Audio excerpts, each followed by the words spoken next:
कि सेना की ताकत, सत्ता की ताकत उन पूंजीपतियों के पास है। ये सेना फोर्स का इस्तेमाल सिर्फ संसाधन को लूटने के लिए। ये लोग विकास की बात कर रहे हैं, सिर्फ आदिवासियों की हत्याएं कर, आदिवासियों को विस्थापित करके, आदिवासियों को हटा के ये लोग विकास की बात कर रहे हैं। जंगल को बचाने वाली कोई सरकार है, जंगल को बचाने वाले ना तो कोई अडानी अंबानी है ना पूंजीपति है। सिर्फ आवाज दबाई जाती है और आवाज उठाने वालों को या तो उसको माओवादी करार दिया जाता है।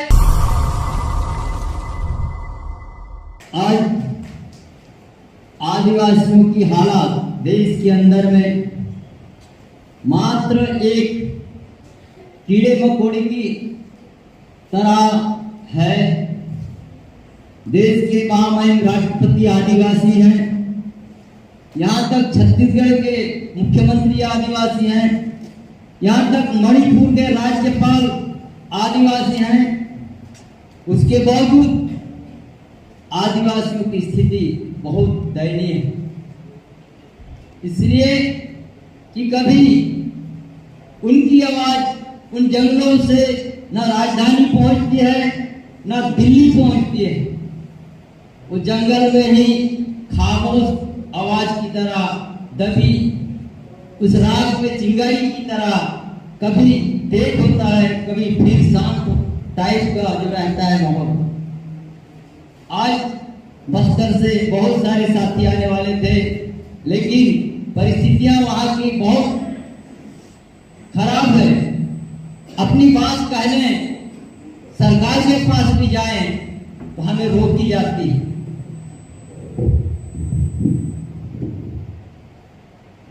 हम पर रोक लगाया जाता है।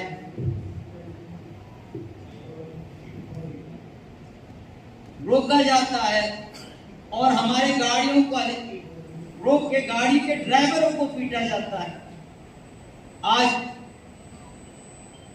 रायपुर में एक कार्यक्रम था, छत्तीसगढ़ की राजधानी में। हमारे बीजापुर जिले के साथी लगभग 1.5 लाख में 2-3 गाड़ियां बुक करके आ रहे थे, उनको रोका गया, पीटा गया और रात को 2 बजे उतारा गया। साथियों, मैं ये कहना चाहता हूं, आज लोकतंत्र की बात आती है। आदिवासियों जो संविधान के अंदर में जो लिखा हुआ है, लोकतंत्र आदिवासियों के गण व्यवस्था से आया है, ऐसा संविधान के अंदर में है। लेकिन उसी लोकतंत्र की हत्या के लिए आदिवासियों की हत्या बहुत जरूरी हुई फांसीवादी सरकार। पिछले 2022 में संयुक्त राष्ट्र का एक बैठक हुआ पर्यावरण के ऊपर, तो पूरे दुनिया के वैज्ञानिकों ने कहा कि विश्व के 40 देशों में आदिवासियों ने 70% जंगल को बचा के रखा। लेकिन वैज्ञानिकों ने ये नहीं कहा कि जंगल को बचाने वाली कोई सरकार है, ये जंगल को बचाने वाले ना तो कोई अडानी अंबानी है ना पूंजीपति है। ऐसा वैज्ञानिकों ने नहीं कहा। वैज्ञानिकों ने स्पष्ट कहा कि पर्यावरण के रक्षा के लिए आदिवासी का जिंदा रहना बहुत जरूरी है, क्योंकि आदिवासियों की जंगल जमीन की लड़ाई, किसानों के हकों की लड़ाई, मजदूरों के हकों की लड़ाई, हर लड़ाई में सहभागिता निभाती है।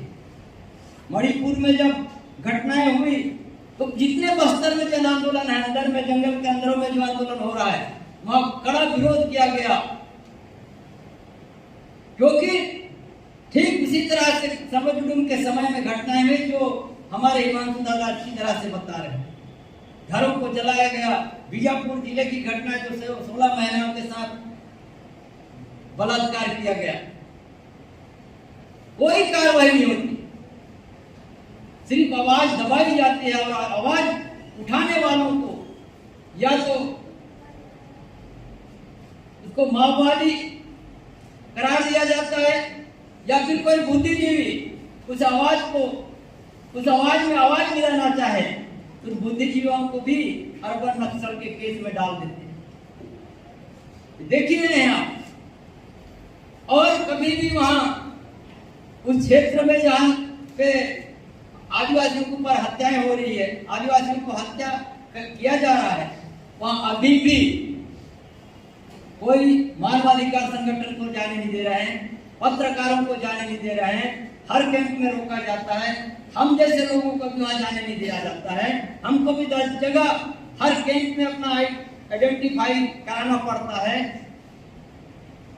और यहाँ तो ये स्थिति बनी हुई है कि हर 5 दिन के अंदर में एक नया कैंप खोला जा रहा है। अब ये जो लूट है संसाधन की, अभी अभी चर्चा हो रही थी तो मैं बता रहा था कि आदिवासियों की सुरक्षा के लिए नहीं है, ये संसाधन के लूट के लिए ये ताकत लगाई जा रही है। आदिवासियों के संवैधानिक अधिकारों को खत्म करने के लिए ताकत लगाई जा रही है, सैनिकीकरण किया जा रहा है। ज्यादा से ज्यादा आदिवासियों को वहां से बेदखल किया जा सके। सर्वटुडुम के समय में 750 गांव खाली हुए, वहां के आदिवासी आज तक बस नहीं पाए। जहां जहां संसाधन है वहां सबसे पहले कैंप रखे हुए हैं। अगर ये सुरक्षा बल आदिवासियों के हित से होते, आदिवासियों की सुरक्षा के लिए होते, तो एक निर्दोष आदिवासी अभी 20 निर्दोष आदिवासियों का भी 3 महीने के अंदर में फर्जी काउंटर करके मारा गया। इस मुद्दे को मैं एक चैनल पे मैं अपना बाइट दिया था, तो मेरे लिए नोटिस है, क्या आप ऐसे बोलेंगे पुलिस के खिलाफ तो आपको नक्सली समर्थक घोषित किया जाएगा। मैंने बोला मैं पहले भी फर्जी नक्सली केस से जेल से आया हूं, 55 बार साहब बोला हूं। कैसे लगाया जाता है? हमारे जो नौजवान साथियां भी आंदोलन रखते हैं वहां जंगल बचाने के लिए, जमीन बचाने के लिए, उन लोगों को हाट बाजार जाते समय उठा के जेल में डाल दिया जाता है और तमाम केसें हैं आसपास के पूरे उनको पर लगाए जाते हैं। बहुत सारे साथी अभी हर दिन एक सोशल मीडिया में आते रहता है हमारे पास कि फलाने के आंदोलन धरना स्थल के साथी को उठाया गया, लेकिन कभी भी हमारे आदि निर्दोष आदिवासियों को गोली मारी जाती है तो एक भी पुलिस वाले या एक भी थाने में FIR दर्ज नहीं होती। ये कुत्ता भी एक्सीडेंट में मारा जाता है तो उसका भी FIR होता है, लेकिन आदिवासियों को खुले तौर से गोली मारने पर आदिवासियों के ऊपर FIR नहीं होता। आज तक हजारों केसेस हैं बस्तर के क्षेत्र में, लेकिन एक भी FIR नहीं हुआ। और जिनके FIR हुआ, जिनका जांच रिपोर्ट आया भी, उसको संविधान सभा में रखा गया छत्तीसगढ़ की, तब भी कोई भी जनप्रतिनिधि इस बात को नहीं उठाया। क्या यही लोकतंत्र है? तुम निर्दोष आदिवासियों को मारने के बाद हिमांशु दादा के ऊपर माननीय सुप्रीम कोर्ट ने 5 लाख का जुर्माना लगा दिया था।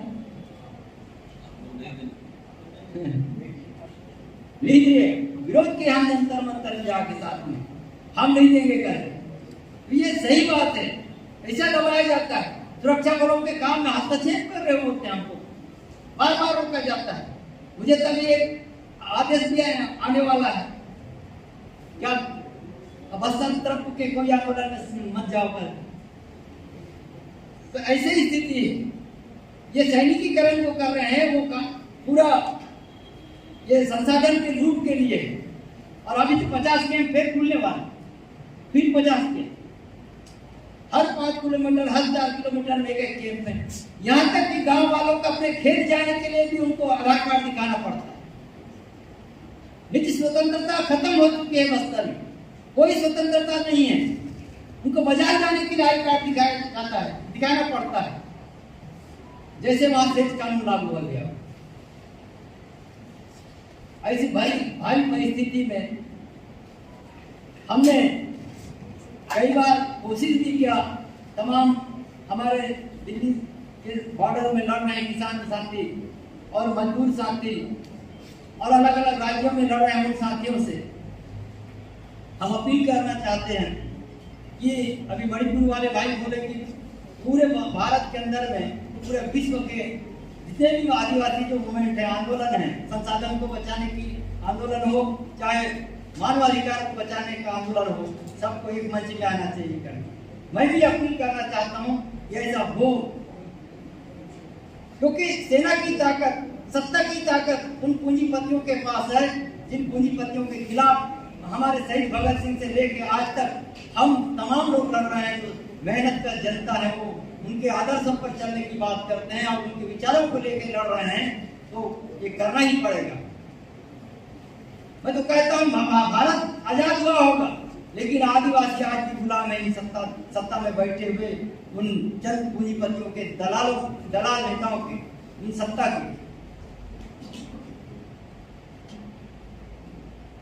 बहुत बार बात आती है वहां की बस्तर की। चलो बस्तर में तो नक्सलवादी है, नक्सलाइट है, माओवादी है करके फोर्स लगाया जाता है, लेकिन हसदेव के जंगल काटने के लिए फोर्स क्यों लगाया गया? हसदेव के जंगल को काटने के लिए तो छत्तीसगढ़ में ही आता है जहां माओवाद का कोई नामो निशान नहीं है, वहां भी फोर्स लगाया जाता है। तो सीधा सा सवाल यही है कि ये सेना फोर्स का इस्तेमाल सिर्फ संसाधन को लूटने के लिए, क्योंकि आदिवासी जिस जगह पे बैठे हैं, पूरे विश्व के अंदर में जिस जगह पे आदिवासी बैठे हैं वहां 10 लाख 1000 करोड़ की संपत्ति है। ये मैं नहीं कह रहा हूं, ये केंद्रीय मंत्री रहे जयराम रमेश जी, जब वन पर्यावरण मंत्री रहे तो संयुक्त राष्ट्र संघ में जाके बोले हैं कि आदिवासी गरीब नहीं है, वो 10 लाख 1000 करोड़ के संपत्ति में बैठे हुए लोग। और यहाँ आदिवासियों की स्थिति कैसी है? ये लोग विकास की बात कर रहे हैं, सिर्फ आदिवासियों की हत्याएं करके, आदिवासियों को विस्थापित करके, आदिवासियों को हटा के ये लोग विकास की बात करते हैं। इस बात को हम उठाना चाहते हैं, आवाज उठाते हैं, सड़कों में उतरते हैं, तो हमें रोका जाता है, ठोका जाता है। किसान बेचारों का क्या दोष है? इनके ऊपर भी क्या क्या अत्याचार नहीं किए? अभी 50-60 हजार फोर्स लगा दिए। क्या उनको हक नहीं है इस दिल्ली में आके अपनी बात रखने की? क्या आदिवासियों का हक नहीं है इस दिल्ली में आके अपने सवाल रखने की? जिस सरकार को हमने मत देके चुना है उसके सामने ये लोकतंत्र कहाँ की? जहां लोगों के ऊपर बरसाई जाती है तो वो कौन सी तंत्र है जिसको लोकतंत्र बोलते हैं? जहाँ के लोग तड़पते हैं, अपने अभिव्यक्ति खो रहे हैं, उनके अभिव्यक्ति पर बंदूक टिकाई जाती है, जो आर्टिकल 19 में है, उसका अधिकार छीना जा रहा है। क्या वो देशद्रोही का नहीं है? क्या फासिस्ट नहीं है? वो फांसीवादी ताकत है।